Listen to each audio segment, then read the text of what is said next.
బీహార్ దిగ్గజం నితీష్ కుమార్ రాజకీయ ప్రస్థానంలో మరో అధ్యాయం ప్రారంభమైంది. తాజాగా ఆయన రాజ్యసభ సభ్యుడిగా ప్రమాణ స్వీకారం చేశారు. దీంతో నితీష్ కుమార్ ఇక జాతీయ రాజకీయాలకే పరిమితమైనట్లు భావించాల్సి ఉంటుంది. కాగా త్వరలోనే ముఖ్యమంత్రి పదవికి రాజీనామా చేయనున్నట్లు నితీష్ కుమార్ వెల్లడించారు.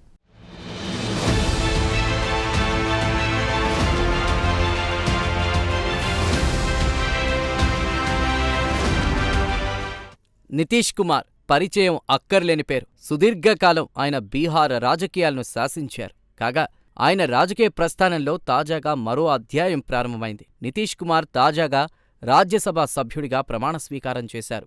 దీంతో బీహార్ రాజకీయాలతో ఆయన తెగదెంపులు చేసుకున్నట్లే భావించాలి. అంతేకాదు నితీష్ కుమార్ ఇక జాతీయ రాజకీయాలకే పరిమితమైనట్లు భావించాల్సి ఉంటుంది. కాగా నితీష్ కుమార్ రాజ్యసభకు వెళ్లడం ఇదే తొలిసారి. ఇదిలా ఉంటే క్రిందటి నెలలో బీహార్ ఎమ్మెల్సీ పదవికి ఆయన రాజీనామా చేశారు.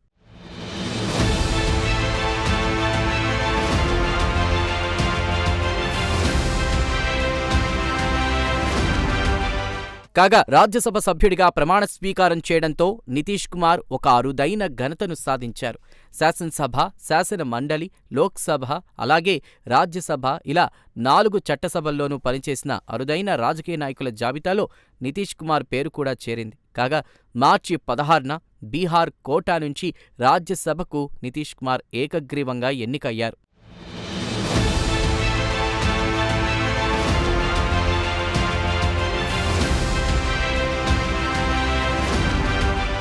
రాజ్యసభ సభ్యుడిగా ప్రమాణ స్వీకారం చేసిన తరువాత నితీష్ కుమార్ మీడియాతో మాట్లాడారు.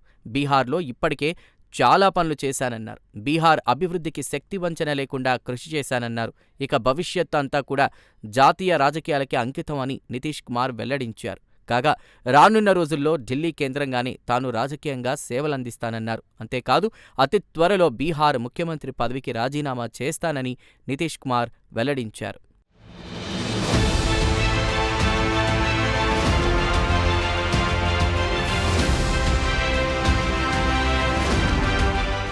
వర్తమాన బీహార్ రాజకీయాలలో ఆధునికుడిగా నితీష్ కుమార్ పేరు తెచ్చుకున్నారు.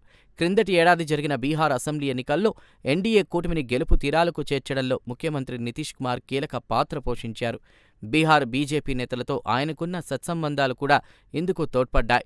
5 ఏళ్ల పాటు బీజేపీతో ఎటువంటి పొరపచ్చాలు రాకుండా సంకీర్ణ ప్రభుత్వాన్ని నడిపిన ఘనత నితీష్ కుమార్ సొంతం చేసుకున్నారు. అంతేకాదు సీట్ల కేటాయింపుల విషయంలో కూడా ఏ దశలోనూ కమలం పార్టీ నేతలతో ఆయన ఘర్షణ పడలేదు. 100% ఏకాభిప్రాయంతోనే కమలం పార్టీలో సీట్ల పంపకాలపై నితీష్ కుమార్ ఒక నిర్ణయానికొచ్చారు.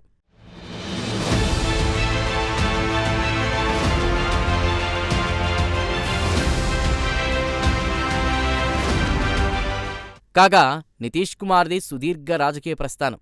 బీహార్ రాజకీయాల్లో ఆయన అంచెలంచెలుగా ఎదిగారు. అనేక సవాళ్లను ఎదుర్కొన్నారు. అంతిమంగా 2005లో నితీష్ కుమార్ తొలిసారి ముఖ్యమంత్రి అయ్యారు. అయితే అప్పటికి బీహార్కున్నటువంటి పేరు జంగల్ రాజ్. వీధి లైట్లు ఉన్నా అవి వెలగని పరిస్థితి. పాఠశాలలు ఎప్పుడు తెరుస్తారో ఎప్పుడు మూసేస్తారో ఎవరికీ తెలియదు. ఈ నేపథ్యంలో ముఖ్యమంత్రిగా బాధ్యతలు చేపట్టిన నితీష్ కుమార్ ఒక్కొక్కటిగా సమస్యలను పరిష్కరించుకుంటూ వచ్చారు. అందులో చాలా వరకు విజయం సాధించారు.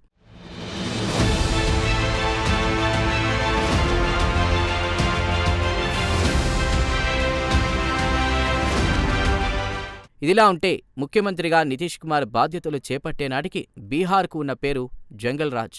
బీహార్లో ఎటు చూసినా అస్తవ్యస్త పరిస్థితులుండేవి. రాజధాని నగరమైన పాట్నాలో సైతం సాయంత్రమయ్యేసరికి వీధులు నిర్మానుష్యంగా మారేవి. మహిళలు భయంతో గడప దాటి బయటకు వచ్చేవారు కాదు. దీంతో ఈ మొత్తం ఎపిసోడ్ రాజకీయ వర్గాల్లో జంగల్ రాజ్గా అప్రతిష్ట పాలైంది. ఇదిలా ఉంటే జంగల్ రాజ్ నుంచి బీహార్ను బయటపడేయడంలో నితీష్ కుమార్ విజయం సాధించారనే చెప్పవచ్చు.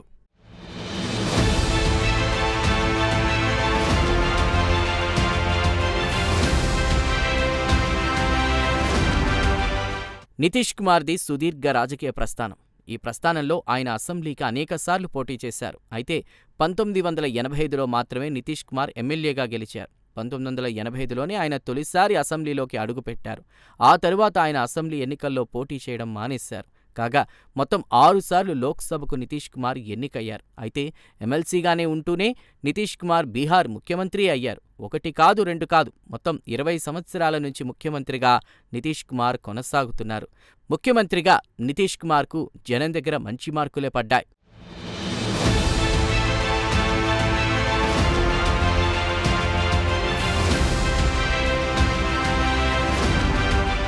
మన దేశంలో ఒక దశలో కులగణన గురించి మాట్లాడడానికి అన్ని రాజకీయ పార్టీలు భయపడ్డాయి. ఈ దశలో కులగణనకు నితీష్ కుమార్ జై కొట్టారు.